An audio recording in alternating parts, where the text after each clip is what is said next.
Right? We live with it. We live with it. My people at. Let me see.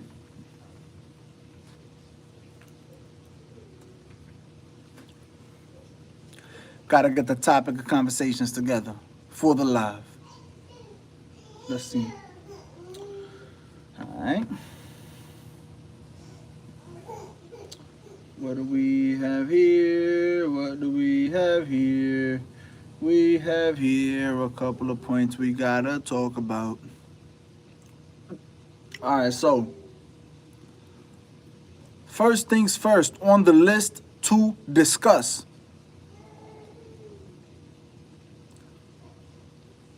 I got 4 things I want to talk about. 4 things I want to talk about. One being Floyd Mayweather and Bill Haney. That's one thing I want to talk about. Floyd Mayweather and Bill Haney. Second thing I want to talk about is Terence Crawford versus Israil Madrimov, the press conference.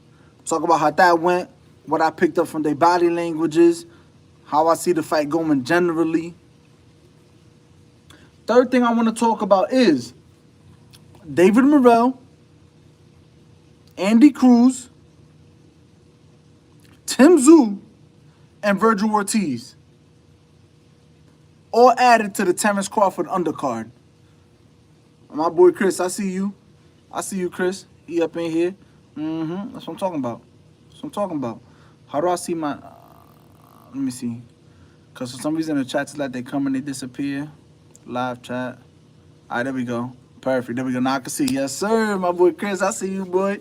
All right, so... like I said, Terence Crawford versus Madrimov. We got David Morrell, Andy Cruz, Tim Tszyu, and Vergil Ortiz added to the Terence Crawford undercard, right? That's the third thing I want to talk about. And the fourth and final thing I want to talk about on this live will be Ryan Garcia challenging Sebastian Fundora for the WBA and WBO at 154, right? So that's 4 things. But let's start off with Mayweather versus Bill Haney. So Bill Haney went live with Mayweather. They were going tit for tat, face to face. We saw Bill Haney's a moron. Devin Haney's dad, Bill Haney's dad is a moron. We saw him talking to Mayweather about a bunch of street stuff. And Mayweather told him, I'm not in the streets no more. I'm not in the streets no more. There's no purpose to glorify the streets. And there isn't. Why? Why glorify the streets? There's nothing to glorify about it. But Bill Haney wants to continue talking about the streets and Mayweather, right? Bill Haney loves to mention money. The whole entire time he kept on mentioning money. And then Mayweather told him, I'm not even the one talking about money. Why are you talking about money? If anybody wants to mention money and can mention money in boxing, it's Floyd Mayweather. So you look silly. You look very silly when you're talking about money, money, money, and then you got the man called Money, Floyd Money Mayweather, and he ain't even talking about money. All Mayweather is saying is, what's your problem with me? I got no problem with you. What's your problem with me? And all Bill Haney could resort to is money and street stuff and you been headed out for me and this and that. You know what I mean? It makes Bill Haney look honestly kind of crazy. And Floyd Mayweather himself said, like, you must be infatuated with me. Because every time I go online, I see Bill Haney talking. This is Mayweather saying, not me. Bill Haney said, Mayweather said, every time I go online, I see you being Mayweather. I got it all twisted. Mayweather said, every time I go online, I see you being Bill Haney talking about me. You never see Mayweather talking about Bill Haney. You never see Mayweather talking about Devin Haney. You know what I mean? If somebody asks him a question, then he'll touch on it and answer the question and say, hey, look, you know what I mean? These are my thoughts, whatever. But you don't see Mayweather coming out the blue just talking about, oh, you know, Bill Haney, screw Bill Haney and Devin Haney and boom, boom, whatever. You don't see Mayweather doing that. You know what I mean? Mayweather doing his thing. And I'm not defending Mayweather because I'm not the biggest Mayweather fan. But it just is what it is, you know what I mean? You always see Bill Haney talking about, oh, Mayweather this, Mayweather that. They hate my son. They hate me, this, that. Playing the victim, making it look like everybody's out to get you or something like that, you know? I want to be fair to Bill Haney. I do understand that Bill Haney is promoting and Bill Haney is pushing his son out there. I do get that part of it. I really do. But you got to balance it out. Is there such thing as a balance? You have a scale. You got two sides to the scale. If you tilt too heavy to one side, the scale is out of balance. So you want to keep it somewhat in balance. You get what I'm saying? Bill Haney has a very good tendency of taking that scale, the two sides on it, and bringing it just to one side. And it's like, bro, you bugging, you know what I mean? And then you got situations like today where Bill Haney was going back and forth with Floyd Mayweather, and essentially, Bill Haney just made a doofus of himself. You know what I'm saying? Timing is off? Hold on. You talking about the video, or what you mean timing is off? Vibing, my boy, make no sense. He don't. Left my ass off. Vibing. Yup. Chris Linton, if you could respond to me, what you mean by timing is off, my boy? What you talking about? Are you talking about like the video? Is my audio off or something like that? Because I don't understand. Oh, you talking about Bill? But yeah, but I'm gonna continue for now. So what you call it? You know, it's just Bill Haney makes himself look silly, as he does. He has a big tendency, a very strong tendency of making himself look silly. You know what I mean? Just like all this talking he's done for Devin Haney, the Haney's looking down bad. It's the time to shut up and hit the gym. Facts. That's it. I wish I could pin that or something. I wish I could pin that. I don't know if I could. But that's a fact, though. Let me see. Putting you Oh, snap. I don't know how to do that. But, yeah, that's a fact, though. The Haney's looking down bad, and it's time to hit the gym. It's time to shut up and hit the gym. Focus up. You took your loss. You didn't look great. Now, go back to the gym, get it back together, and get your stuff together and make a comeback. That's it. You know what I mean? But the sad part about it, though, is that it's because of Bill Haney. You know what I mean? Because if you look at Devin Haney does the same thing as any other fighter. Any other fighter. They feel like they're on top. I'm world champion. I'm going to brag. I'm going to be confident. I'm going to talk my ass. Nobody can mess with me. Nobody could whatever. You know what I'm saying? That's expected from Devin Haney. But Bill Haney, like I've said in other videos, why can I find 15 interview videos of Bill Haney for every one interview video of Devin Haney? Why is that like that? That makes no sense. Why does Bill Haney talk way more than Devin Haney? I don't know. It makes no sense. You know what I mean? But at the end of the day, Bill Haney looked superbly silly going on FaceTime with Floyd Mayweather and looking dumb. Like his son just got embarrassed. I'm not saying he isn't a great fighter. It's just not the time to run your mouth when the team took an embarrassing L. That's a fact. That's a fact. It's not the time for that. It's not the time for that at all. You got to focus up. You got to get it together. Focus up, come back. You took an L. Okay. Ain't nothing wrong with it. We all take L's, right? But when you take an L, it's time to go back to the drawing board, make some adjustments, make some corrections. You know what I mean? You want to take a little break? Cool. Take your little break. Take a little vacation, 2-week vacation. You made some amazing dough, I'm pretty sure, off that fight. Enjoy your money. Enjoy your little whatever. Take a week, 2 weeks. Enjoy yourself. Have some fun. And get back to it. Get back to it and get better. You know what I'm saying? I agree with that. All this talking and going on FaceTime with Floyd Mayweather and trying to make a point about this and that, whatever. Honestly, you just look dumb. You know what I mean? You look dumb. What are you doing? What are you saying? Bro, like, you know what I mean? But Mayweather, Bill Haney, that's a whole thing on its own. Because I could even talk about Mayweather for a second. I'm going to say this, because I did think of this. Bill Haney is lucky. He's lucky that he didn't run into Mayweather when Mayweather was on top. Because the Floyd Mayweather that was on top of his game, that was an active boxer, was very arrogant, very brash, and talked a whole lot of bullshit. You know what I mean? He's lucky he ain't go with that Mayweather. This Mayweather now, I think this new Mayweather is like, he thinks he's Jewish, and he thinks he's Jewish. So he tries to be all, you know, appropriate and right and this and political and, Bill, listen, look, Bill. That wasn't the Mayweather from back then. You feel me? Mayweather from back then, he would have been bragging about his multi-million-dollar houses. He would have been bragging about his multi-million-dollar cars. He would have been bragging about everything that he can do, how powerful he is, how this and that, whatever. And that version of Mayweather would have made Bill Haney look even dumber than what he made him look. You know what I mean? So, because Bill Haney likes to talk a lot... because Bill Haney likes to talk a lot about, look at the money. Big bank take little bank. Just like when Bill Haney was arguing with Calvin Ford, Gervonta Davis trainer. And Bill Haney told Calvin Ford, you can't talk money with me.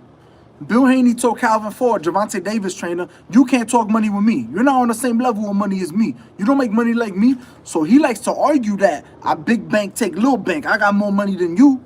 You know what I mean? And he tried doing that even with Mayweather, talking about street shit, this, that, whatever. You see what I do with my son. You see what I do with my son. You know what I mean?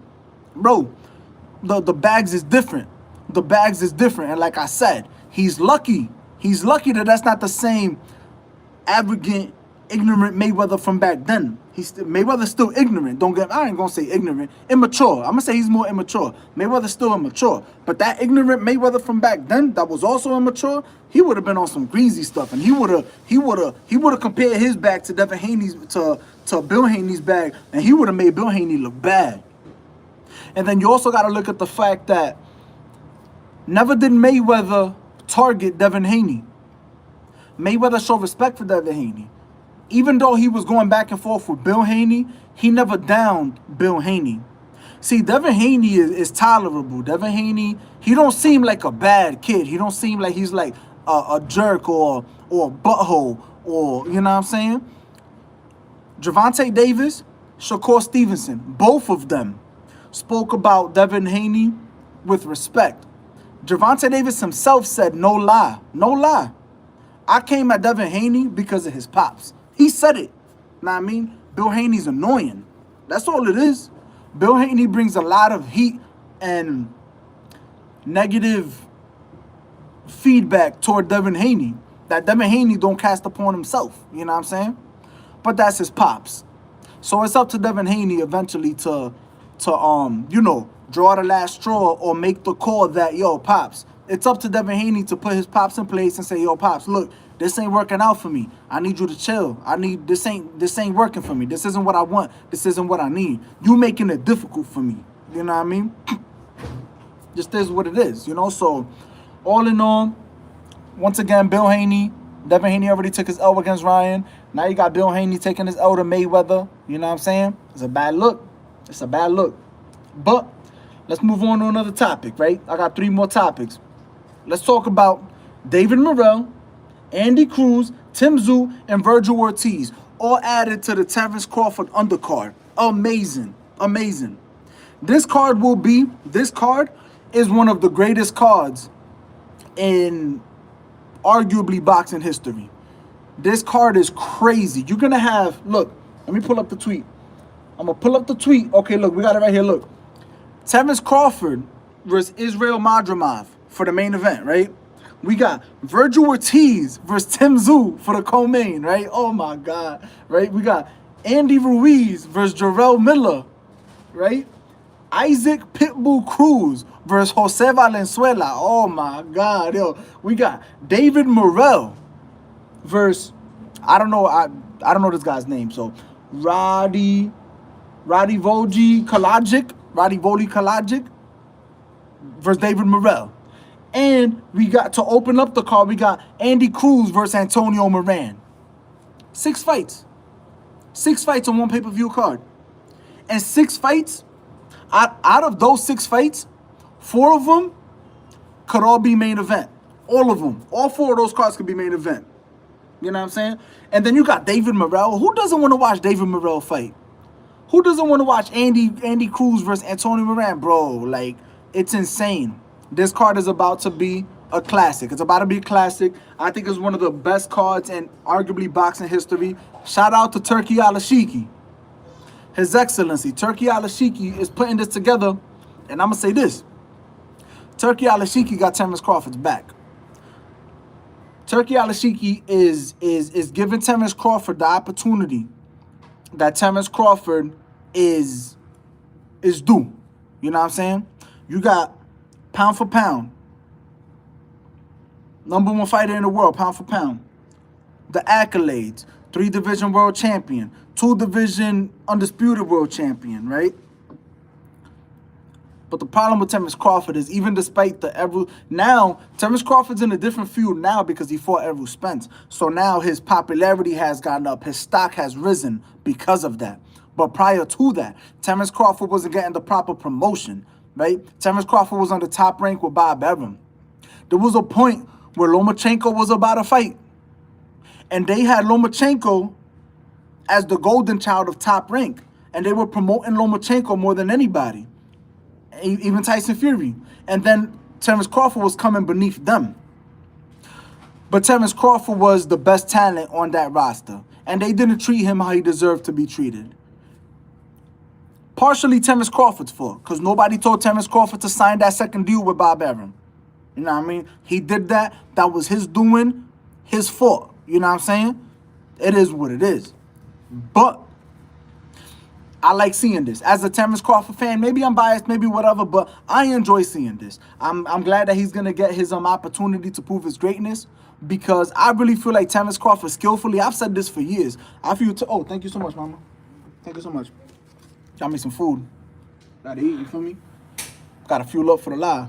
But I feel that Terence Crawford's skill set is all-time great. Terence Crawford's skill set, everything that dude could do in the ring is all-time greatness. But he didn't have, and still doesn't have the legacy to match that skill set that he has. They're like on two different levels. The skill set is like here, but the legacy is still, see the Spence win, it put him up. He still needs a little bit more to go though. But I'm telling you, with the skill set that Terence Crawford has, with the right opportunities, Terence Crawford could be top 10, one of the greatest fighters of all time. One of the greatest of all time. You know what I mean? And I feel that with this fight, with the next couple fights to come, becoming under, if he fights Sebastian Fundora, if he fights whoever the IBF champion is to become a 3-division undisputed world champion, 4-division champion, 4-time Lanue 4-division, what is that? Yeah, 4-division Lanue champion. Probably get that fight with Jermell Charlo, and then possibly at the end of it, go up and fight Canelo Alvarez or Jaime Munguia. Because if Jaime Munguia beats Canelo, then he'll be undisputed at 168. But if not, then Canelo will still remain undisputed at 168. David Benavidez moved up from 168 to 175. David Morrell moved up from 168 to 175. So nobody, as it stands right now, nobody's beating Canelo at 168. Canelo's about to fight Jaime Munguia May 4th. And if Jaime Munguia can't get the job done against Canelo, nobody else can. Because Jaime Munguia does present some trouble for Canelo, you know? He got power. He's a much bigger dude. He punches in bunches, you know? But Canelo has the IQ. Canelo's a great counterpuncher. Canelo himself got that knockout power. So I think Jaime Munguia will probably be Canelo's toughest task out of anybody right now at 168, being that David Benavidez and David Morrell have moved up and out of the division. So that leaves an open landscape for Terence Crawford with the backing of Turki Al-Ashiki. With the backing of Turki Al-Ashiki, them guys moving up. Because them guys are moving up. Why? Because of Turki Al-Ashiki. Because he's willing to give them the paydays. He's willing to put them in position. So Turki Al-Ashiki got pretty much, is like, in little words, getting their distraction off Canelo Alvarez so they can go up to 175 and get busy against Dmitry Bivol and Artur Beterbiev. And he's leaving that opening for who? For Terence Crawford. Turki Al-Ashiki already said, I want to make Terence Crawford versus Gervonta Davis, and I want to make Terence Crawford versus Canelo Alvarez. You know what I mean? If Terence Crawford becomes undisputed at 154, Turki Al-Ashiki makes it so that Terence Crawford could get that fight with Gervonta Davis and shut all the fans up. And then Terence Crawford goes up to, let's just say hypothetically, Terence Crawford becomes undisputed at 154. Terence Crawford beats Gervonta Davis. And then Terence Crawford moves up to 168 to fight Canelo Alvarez. And let's just say he beats him. Now you're looking at a guy who his skill set and his legacy matches together to a top 10 all-time great. A top 10 all-time great. It would be, Crawford got some work to do. He got some work to do, no doubt. But that's a hell of a road. I'm just happy that the opportunity is there now. He could walk that path. Because, see, before they were blackballing Crawford and, you know, politics. PBC, we don't want to put our fighter against him because, you know, we don't want to lose our belts. We don't want to lose our bargaining power. We don't want to lose what we got. So we're not going to put our fighters in the ring with Terence Crawford. It's too late for that now. He already was in the ring with Spence. He did what he did. People call it what they call it. Now we got Crawford versus Madrimov. And if Crawford beats Madrimov, yeah, no, that's a big jump in weight. You're talking about from 154 to 168, that is a big jump in weight. That is big. That's a big jump in weight, but skills pay the bills. Skills pay the bills. And you talking about, oh man, that I would have to talk on that on another video where I just simply break down styles. Styles make fights. Styles make fights. You got to look at a fighter's habits and what they do. It's like Crawford could go up to 168, right? And Crawford could get knocked out by some 168. Like, for example, if Crawford went up to 168 and fought like a David Benavidez, who has Crawford beating David Benavidez? Like, he's just too big. He's too strong. Too many punches. Punches in bunches, right? Here's the thing, though. When you look now, Crawford versus Canelo, when you look at that, it's like Canelo is the same height as Crawford, 5'8". But Crawford has a 2-inch reach advantage. So Crawford has the longer arms versus Canelo, right? If you look at Canelo is Canelo, he'll walk you down to get you to the corner of the ring or the ropes. And then in the corner and the ropes, Canelo's going to let off his combinations to try to get you. In the middle of the ring, Canelo is not good at fighting in the middle of the ring. That's why he walks you down. Notice when Canelo's in the middle of the ring, he's more walking you down, head movement, but coming forward. The whole time, the head movement or that upper body movement is all while he's coming forward. So he's a genius. He's mastered that because Canelo wants to get you against the ropes. He wants to get you in the corner. You feel me? Then once he gets you in the corner, bah, bah, bah, and them shots is heavy. Them shots is heavy. You know what I mean? That's a test. That's a test. Could Crawford take them shots? I don't know. That's a lot of power on them elbows, on the arms, on the shoulders. Bah, bah, bah. That shit will break you down. You know what I'm saying? If there's any body shots coming in. But if Crawford can maintain a fight in the middle of the ring and pop that jab, bah, bah, bah, that stiff power jab, and Crawford has a way of not exerting energy. See, Crawford isn't a bouncy fighter. He's not going to be bouncing around. Crawford is with his feet plotted, but Crawford knows how to move his feet educated to where he could take pivots and turn around and move laterally without having to jump around and exert all this energy. You know what I'm saying? It would be very complicated. Canelo will have a hard time getting Crawford in the corner because Canelo's not as athletic. He's not the fastest on his feet. He's not going to be able to put that pressure so where he could back up this guy like that. You know what I mean? Don't get me wrong, Crawford versus Canelo. I'm not saying Crawford goes up there and washes Canelo. In my opinion, I think it's a 50-50 fight. I think Crawford is definitely the better fighter. He got the more tools. He's more versatile. He got the higher IQ. He can move backwards. He could fight going backwards, counter punch off that back foot. He could set up his shots better. Canelo really don't. He sets up his shots, but Canelo's version of setting up shots is also basic. It's like he's gonna corner you in against the rope or get you in the corner, and then he's gonna come in with a jab and a boom, whether it's an overhand right or a left hook or a jab and stuff like that. That style isn't really gonna work against Crawford. The only reason that style can work against Crawford, Canelo style, is because Canelo is so much bigger. So all it takes is a couple punches. Yo, that's a big dude. You're not used to that power, and I know Crawford is used to sparring the bigger dudes, like sparring, but sparring is 16-ounce gloves. You got big gloves. You got headgear. It's not the same. You're not going 100%. It'll be different if he steps under that spotlight at 168, that real, you know what I mean, in a real ring with Canelo. It's going to be different feeling them punches. It's not going to be like what he's used to sparring a 168-pounder or 175-pounder, or they said Crawford has even sparred heavyweights, but it's not going to be the same when you're stepping in that light and you're facing a real 168-pounder with that power with small gloves, no headgear, you know what I mean? So it's different. I don't doubt that. But Crawford's skill set, Me personally, it's just my opinion. I feel that his skill set is enough to make that fight a 50-50 fight because of his IQ and his skill set. But Canelo, no joke. Now let me see what I literally lost track of what I was talking about. I think I was talking about David. Was I talking about David Morrell? Nah, I couldn't be talking about David Morrell. I think I was talking about the card itself. So we got the card: David Morrell, Andy Cruz, Tim Tszyu, Vergil Ortiz, all added to the card. Tim Tszyu versus Vergil Ortiz. Tim Tszyu versus Vergil Ortiz. That fight right there, that's gonna be a war. That's gonna be a war. It's a shame that fight won't be for a belt, because that fight deserves to be for a belt. But man, oh man, y'all already know Tim Tszyu. In my opinion, I made a prediction. I felt that Tim Tszyu, because I saw how Tim Tszyu had the lead foot position against Fundora, and I predicted all of that. I said Tim Tszyu will have the lead foot position against Fundora, and the 1-2, and then coming in with the right. But Fundora did shock me with his jab, because Fundora developed a little jab. You never seen Fundora use his jab like that, but he was using it against Tim Tszyu. But he was only able to use it against Tim Tszyu once Tim Tszyu had that nasty cut and the blood is all in his eyes and his face. So I don't know how much credit I could really give Fundora for that jab. I would have to see another fight or two from Fundora where I see that Fundora has truly developed a jab. Not a jab against the guy who got blood in his eyes and can't see and stuff like that. Not taking that against Fundora.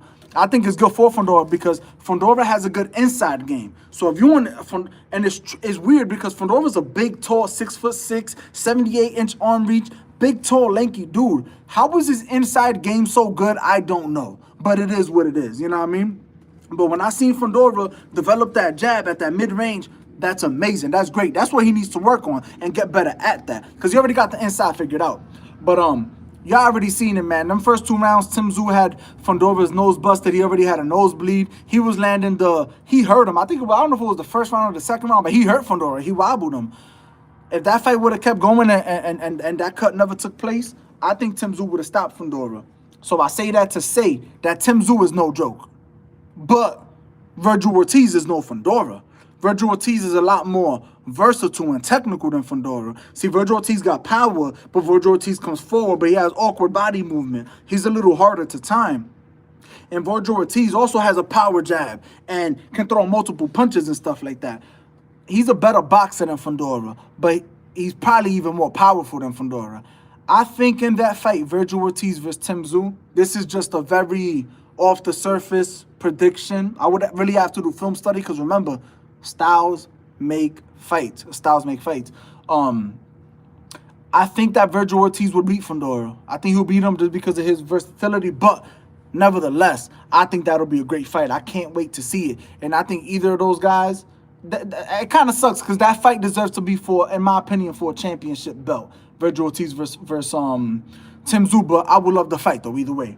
Now, we got Andy Ruiz versus Jarrell Miller. Andy Ruiz has been out the ring for Lord knows how long, you know what I mean? And he could have been on that super stacked heavyweight card that what they called it, the day of reckoning, when Deontay Wilder lost to Joseph Parker, Anthony Joshua, Otto Wallin, Jarrell Miller, he was on that. He fought Daniel Dubois. Andy Ruiz could have been on that card, but Andy Ruiz, you know what I mean? He whatever, you know what I mean? I want more than $10 million to fight Wilder, this, that, whatever. But hey, I'm glad that Andy Ruiz is getting his opportunity now. Turkey Kalajdzic once again coming through because he got the dough. He's the money man, and he's giving these fighters the paydays that they all want. So he's making the fights happen that we want to see. Know what I mean? You can't do nothing but thank Turkey Kalajdzic. But Andy Ruiz versus Jarrell Miller, you got 2 big, heavy-set dudes. The difference is Jarrell Miller is a big, heavy-set dude that is going to come in with punches and bunches and probably more power, but Andy Ruiz is going to have the hand speed.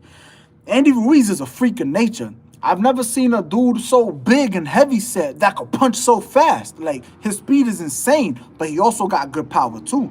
Y'all remember when Andy Ruiz hurt Anthony Joshua and got him out of there, so... Know what I mean? But he gotta be on his tiptoes and get right. Isaac Cruz versus Jose Valenzuela. What can you say about Isaac Cruz? Isaac Cruz, from fighting Tank, everybody thought, including myself, everybody thought that when Tank fought Isaac Cruz, Tank was just gonna knock him out. Everybody thought, oh, Isaac Cruz is going to walk into something. Tank is going to get him out of there easy. He's too good of a counter puncher, too much power. And Isaac Cruz proved us wrong. How? Because he came in with a tight guard, and he showed us that he had a much better guard and little weird, awkward movements and throwing punches with Tank. He wasn't, you know what I mean? There was moments where he was getting the better of Tank. That was a very, very close competitive fight. A lot of people felt Tank lost that fight. When I first saw that fight, I had Tank winning. I wasn't one of those that thought Tank lost that fight. I thought he won by like a round or two, but it was very close, very competitive. Of course, you know, Tank hurt his hand in that fight, so, you know, it is what it is. But still, nevertheless, Isaac Cruz shocked the world in that fight. And then Isaac Cruz goes on to defeat a couple more guys, and then most recently knocked out Rolando Romero in fashion. Rolly was talking a lot of trash. Rolly was trolling, doing what Rolly does best, you know what I mean? But Isaac Cruz showed. A lot of people doubted Isaac Cruz in that fight. Because they were like, man, Rolly's at 140. Isaac Cruz is coming up from 135 to 140 now. I don't know. It's kind of a weird pick. A lot of people were like, Rolly's whatever. Like, I don't know why Rolly's fighting him. And he ended up destroying Rolly. So it was what it was. And I mean, Isaac Cruz is a dog. And now you got Jose Valenzuela, who's coming off of a 2 fights with Chris Colbert. He lost to Chris Colbert the first time. I thought he lost that fight. A lot of people thought it was controversial. They felt Valenzuela won that fight. I always thought Valenzuela lost that fight. It was close, but I edged it out to Chris Colbert. But then in the second fight, Chris Colbert came back and knocked... I'm sorry, not Chris Colbert. Valenzuela came back and knocked Chris Colbert out. So boom, that was that. Now we're about to get Jose Valenzuela versus Isaac Cruz. And for those who don't know who Jose Valenzuela is, Jose Valenzuela is known for sparring the 140-pound WBO champion, the new champion, former unified / undisputed champion at 135, and Teofimo Lopez. And what did he do to Teofimo Lopez in sparring? Yeah, the rumors is that he dropped him. He dropped him and he stopped him. That's what I've heard all over the internet and all over YouTube. He dropped Teofimo Lopez and stopped him in sparring. And Teofimo Lopez left, right? And then to continue with the rumors, Teofimo Lopez was upset. And he said, I want my get back against him. So they scheduled another sparring session. And Valenzuela dropped him again. So when you look at Jose Valenzuela, I don't think he's no joke. I don't think he's no joke at all. Valenzuela he's aggressive. He got speed. He's explosive. He got power. I feel like his defense and technique could definitely get better. But Valenzuela is no joke. That's the dude to take very serious. So this fight will be extremely entertaining. Like I said, like my boy Chris Linton said, most of these fights right here is literally main events, headliners. Like, it's insane, right? Now, moonshine. Banging, right? So now, we got David Morrell versus Radivoje Kalajdzic, right? That's not a fight on the same caliber as the other ones. I don't know who Radivoje Kalajdzic is. If you know who he is, comment. Let me know who he is. Educate me. Right now, you could type it in the chat. Let me know who he is. Whether it's his record or who he's for. How good. Does he have an amateur pedigree? I don't know nothing about him. But I know David Morrell. I know that David Morrell is moving from 168 to 175. And he's about to fight that guy. And David Morrell is a beast. He's a dog. He's somebody that, for those who don't know, has been tied to David Benavidez. Because they're both big dudes around the same size, but they both dogs, animals, vicious, ferocious, aggressive, power, dogs. You know what I mean? In my opinion, I look at David Morrell like he's David Benavidez' legacy dance partner. You know how Mayweather had Pacquiao, how Artur Beterbiev has Dimitri Bivol, how Canelo had what's this guy's name? Triple G, how Crawford has Spence. David Morrell was David Benavidez' sparring partner, legacy partner, like those guys. You know, Sugar Ray Leonard, Duran, how they all had each other. He's that to David Benavidez. And David Morrell is a beast. He's a beast. And I suggest Keep close eyes on him. Keep close eyes on him if you're a boxing fan, because you will see something that you won't be disappointed by. That dude is an animal. And if you're a David Benavidez fan, keep close eyes on him, because this is the MF that David Benavidez could run into. Know what I mean? And he's dangerous. Just as David Benavidez is dangerous, David Morrell is dangerous, and I can't wait for this fight. I think it's going to be amazing. Now, then last but not least, we got Andy Cruz versus Antonio Moran. Antonio Moran has been knocked out by Devin Haney. He got beat by Gervonta Ortiz, who just recently lost to Teofimo Lopez. But Antonio Moran is kind of like, he's a very, very solid fighter, you know. But you got Andy Cruz, who's coming out the amateurs. I think he got a couple fights, whatever. He's the dance partner, if you want to look at it legacy-wise. He's Keyshawn Davis's legacy dance partner, in my opinion.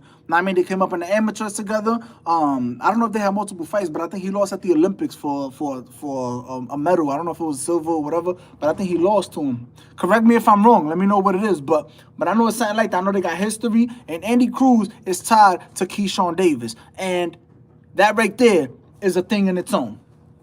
Amazing, amazing, amazing, amazing. Now, let's talk about Ryan Garcia challenging Sebastian Fundora for the WBA and WBO at 154.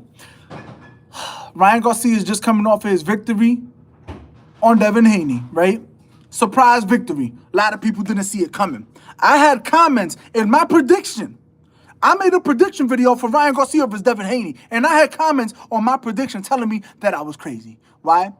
I had people making fun of me, trolling, calling me names, calling me dumb, saying I didn't know what I was talking about because I said I could see this fight going anyway. And when I said that Ryan Garcia could be Devin Haney by decision, that I could see this fight ending in a draw, I said this fight is extremely hard to predict because styles make fights. Now, I did believe, above all outcomes of this fight, I did mostly believe that Devin Haney would win by decision, so I was wrong. But I did feel like this fight could end anyway. I could see a draw. I could see Ryan winning by KO, TKO. I could see Ryan winning by decision. I compared it to Tyson Fury versus Wilder 1 because I said I could see Devin Haney outboxing him, and I could see Ryan just dropping him enough times to where it ended up being a draw, or maybe Ryan could even get a decision victory over Devin Haney. You know what I mean? But it ended how it ended. Ryan shocked the world. He did his thing. To me, I still wasn't impressed. Why was I not impressed? Because I feel that Ryan Garcia is an example of not living to your potential. He's an example of not living to your potential. Because if Ryan Garcia would have made weight and taken his craft serious and been disciplined, right? Ryan Garcia could have stopped Haney in 6 rounds. He could have stopped him in 6 rounds from what I saw. He could have. He would have had better stamina. He would have been faster. He would have been more explosive. If you really watch that fight, Ryan Garcia's check hook was not as fast as it's been in the past. It wasn't. It wasn't. And it wasn't because he moved up in weight. It's because he was drinking and he was smoking and he was partying every night. He said it himself. He was over here recording songs, recording music videos. You got the biggest fight of your life coming up, and you over here doing all of that. You're not disciplined, bro. You're not disciplined and you're not dedicated. He missed weight, but if he wanted to, he could have made weight. And if he would have made weight, he would have came in lighter. He would have came in faster. He would have been more explosive. And he could have won that fight in better fashion. But it is what it is. You know what I mean? So, Ryan Garcia challenging Sebastian Fundora for the 154-pound WBO and WBC. What I think about that? I feel like it's a silly move on Ryan's behalf. I feel like Ryan shouldn't do it. I feel like Ryan should stay at 140. Them dudes up there, you talking about, that dude is 6'6" with a 78-inch arm reach. Bro, Ryan will probably get stopped. He'll probably get dropped. He'll probably get stopped. He'll probably get hurt in that fight. Fundora is no joke. You know what I mean? He's a dog. I don't like that fight for Ryan. I don't know if Ryan is clout chasing. I don't know what Ryan is doing, but be known that he wants Fundora at 154 for the WBO and the WBC. Once again, it's really hard to tell with Ryan, man. Up until you see something official come out with Ryan, you don't know what to call it because Ryan is a master troll. So what do we really call it? So Ryan versus Fundora, you know, sounds pretty. is what it is, whatever.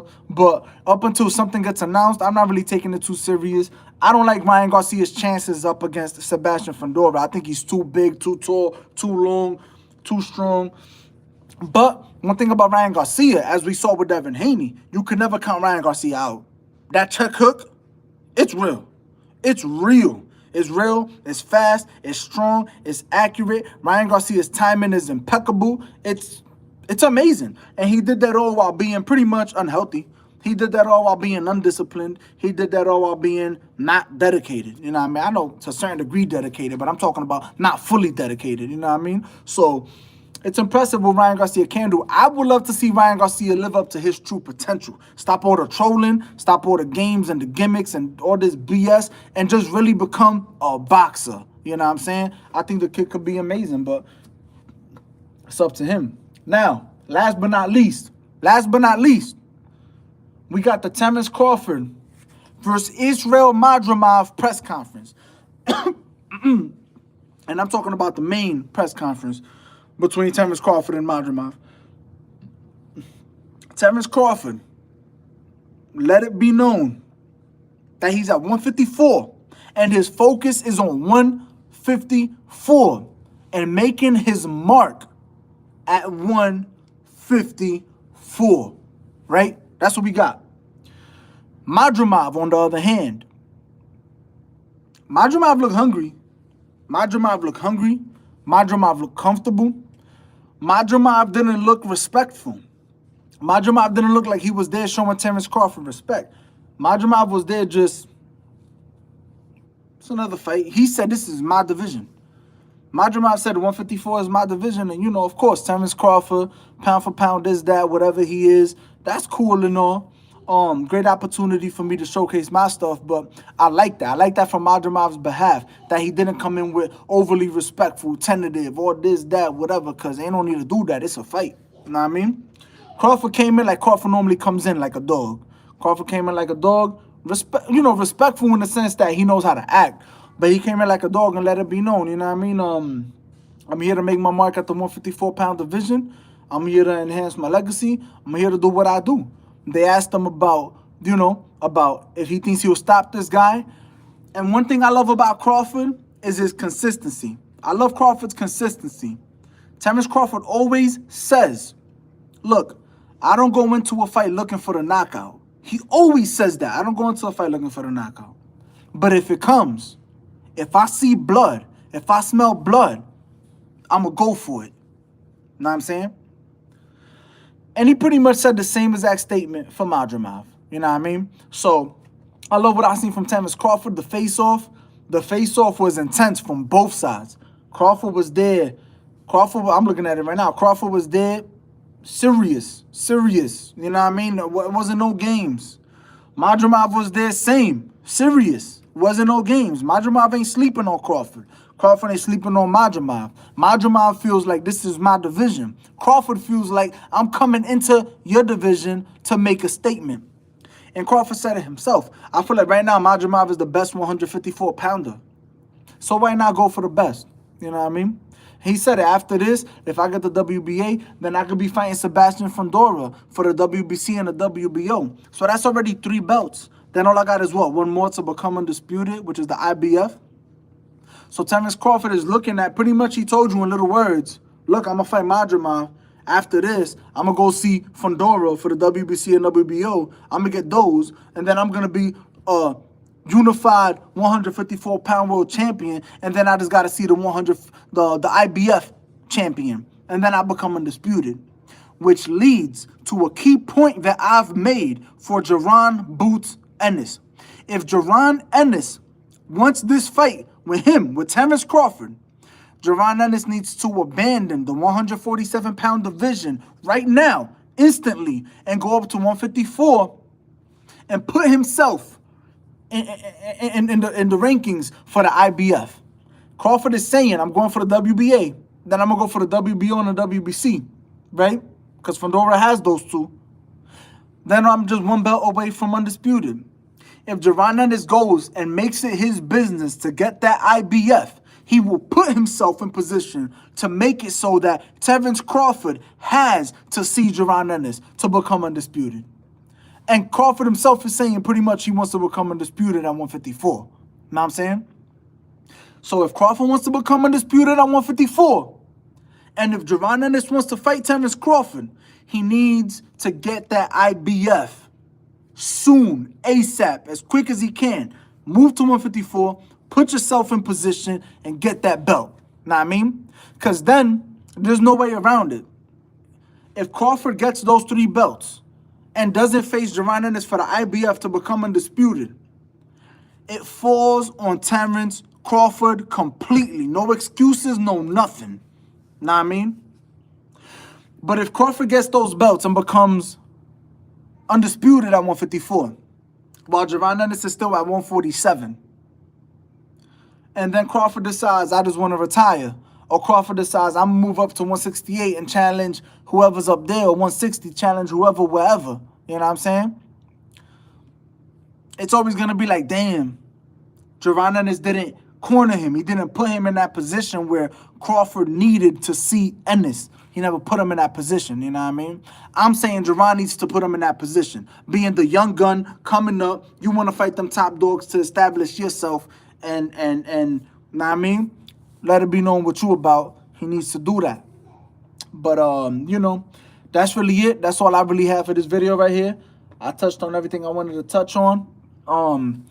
Thank you to everybody that showed up and showed out. Thank you to everybody that tuned into the live. I appreciate y'all very, very, very, very much. Y'all make sure y'all tune back in. Whenever I go live, I don't know. I had a live.